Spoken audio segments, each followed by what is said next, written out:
21 கமண்டலம் வைக்கும் முறையும் அதன் விளக்கமும். வணக்கம். சித்தர்கள் உலகம் உங்களை வணங்கி வாழ்த்தி மகிழ்கின்றது. 21 கமண்டலங்களை வைத்து தியான நிலையாக வழிபாடு செய்து பல அளப்பரிய ஆற்றல்களை பெற முடியும். 21 கமண்டலங்களை வைத்து நடுவில் அமர்ந்து கொண்டால் நம் தேகம் ஒளி தேகமாக மாறிவிடுகிறது, பிராண ஒளி தேகமாக மாறிவிடுகிறது. இவ்வாறு 21 கமண்டலங்களை வைத்து நடுவில் நாம் அமர்வதால் நம் எண்ணமெல்லாம் பலிதமாகிறது. எனவே நாம் எண்ணக்கூடிய எண்ணங்கள் தூய்மையானதாகவும் நடுமையமானதாகவும் இருக்க வேண்டும். நாம் ஒரு இடத்தில் அமர்ந்து கொண்டு நம்மை சுற்றிலும் 2 அடி தூரத்தில் ஒரு வட்டத்தை போட வேண்டும். அதற்கப்பால் 1 அடி தூரத்தில் மற்றொரு வட்டமும், அதற்கப்பால் 1 அடி தூரத்தில் இன்னொரு வட்டமும் சாக்பீஸிலோ அல்லது கற்பனையாகவோ போட்டுக்கொள்ள வேண்டும். முதல் வட்டத்தில் 7 கமண்டலங்களை சமமாக வைத்துக் கொள்ள வேண்டும்.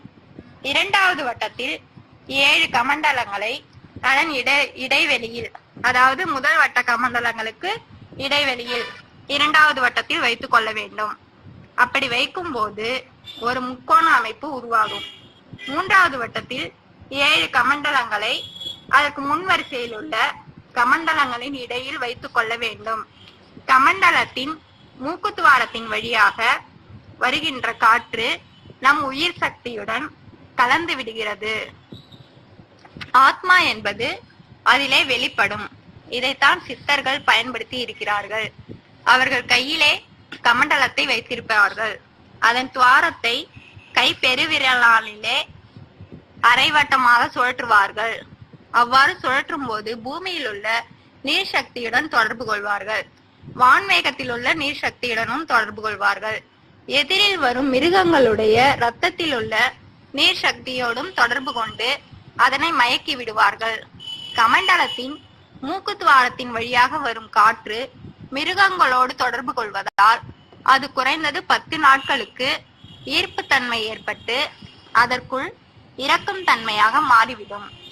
இதனையே சித்தர்கள் புலியின் மீது பயன்படுத்தி அது இறந்தவுடன் கூடுவிட்டு கூடு பாயும் நிலைக்கு பயன்படுத்தி பிறகு தன் நிலைக்கு வந்து விடுவர். இதனை உலக நன்மைக்காக பயன்படுத்த வேண்டும் என்றும் தனிப்பட்ட வரவு செலவிற்காக பயன்படுத்த கூடாது. தூய்மையான எண்ணங்களையே வைத்துக் கொள்ள வேண்டும்.